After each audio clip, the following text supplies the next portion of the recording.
Siapa? Ian. Tristan. Erik. Jadi di dalam teks ini menjelaskan bahwa air putih itu sangat penting untuk tubuh kita agar kita tidak dehidrasi. Berapa banyak kita harus minum air putih dalam satu hari? Berapa? 11. Ya. Kita buang. Atau yang baik itu 8 gelas per hari. Kita dulu ya ke depan. Bisa dibaca ya?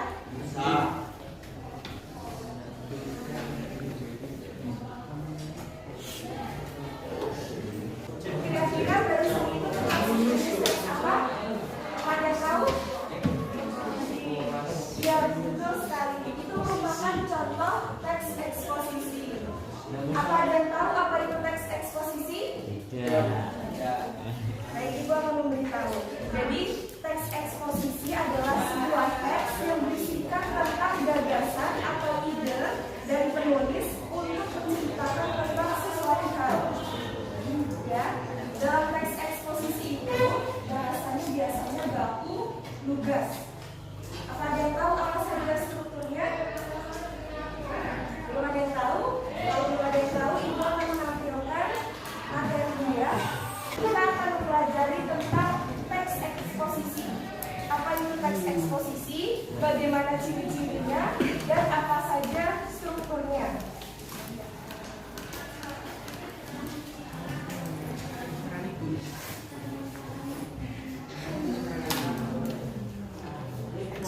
Ini sebenarnya videonya ada suaranya, tapi karena speakernya tidak menyala, jadi tidak apa-apa ya.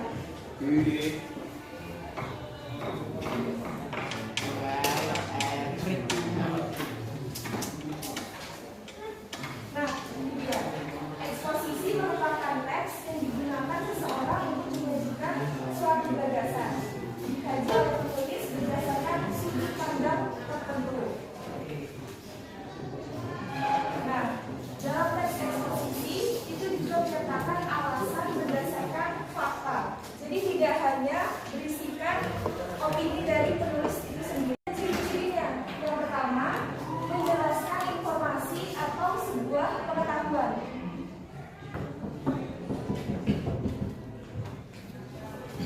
Seperti tadi contohnya tentang apa? Pentingnya meminum air putih untuk kesehatan tubuh. Nah, itulah informasi yang bersifat mengajak kita untuk meminum air putih sebanyak 8 gelas per hari. Bahasanya baku dan disampaikan secara lugas. Sudah dipahami atau tidak? Tidak. Bersifat netral dan tidak memihak. Tulis yang didukung oleh fakta-fakta yang memang benar terjadi. Nah, ini disertai dengan fakta-fakta pernyataan para ahli.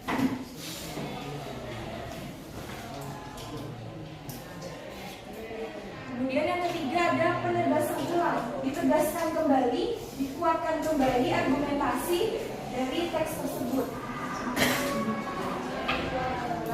serta ditambahkan saran. Opini itu sama dengan pendapat ya, atau tanggapan. Apa berkelompok? Dua orang atau empat orang? Mikir lu.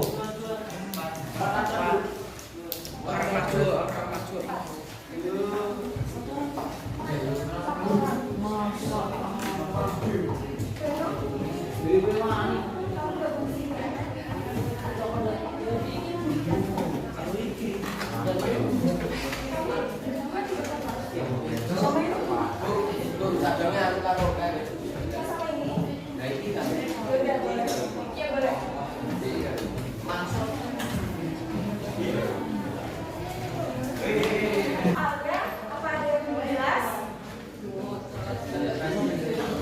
Yang pertama itu tentukan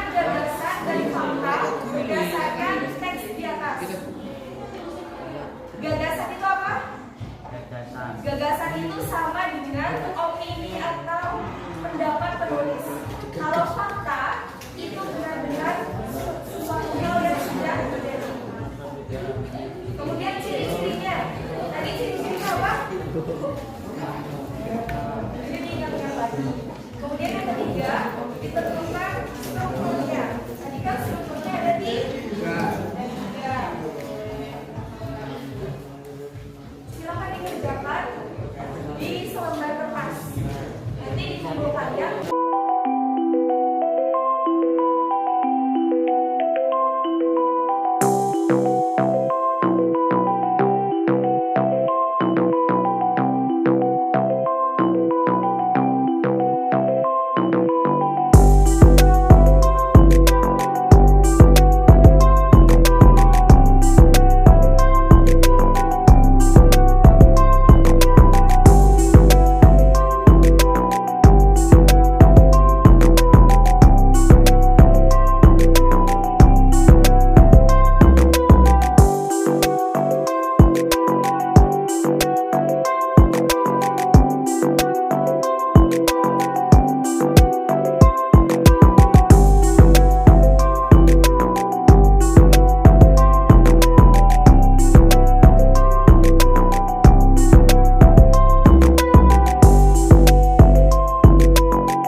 Perhatikan semuanya, tempatnya ada yang mau membacakan hasil pekerjaan kelompoknya.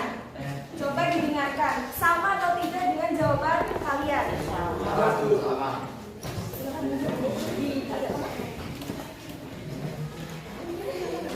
dibaca.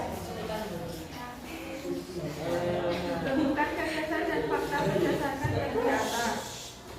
Gagasan globalisasi memberikan dampak berupa perubahan pada pasar internasional. Salah satunya adalah perdagangan bebas yang dipandang sebagai suatu upaya untuk meningkatkan daya saing ekonomi. Fakta.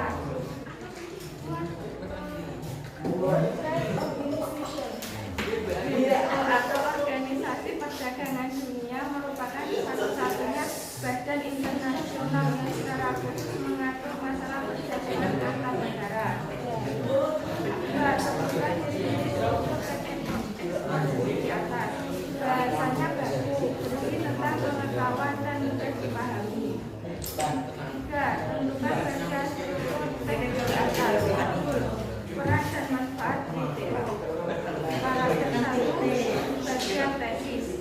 Paragraf 2 bagian rangkaian argumen. Paragraf 3 bagian penegasan ulang. Sudah? Beri tepuk tangan untuk Angel yang sudah membacakan hasil ujiannya. Jadi hari ini kita sudah mempelajari tentang teks eksposisi. Tentang apa saja? Gagasan dan fakta. Kemudian ada ciri-cirinya dan strukturnya.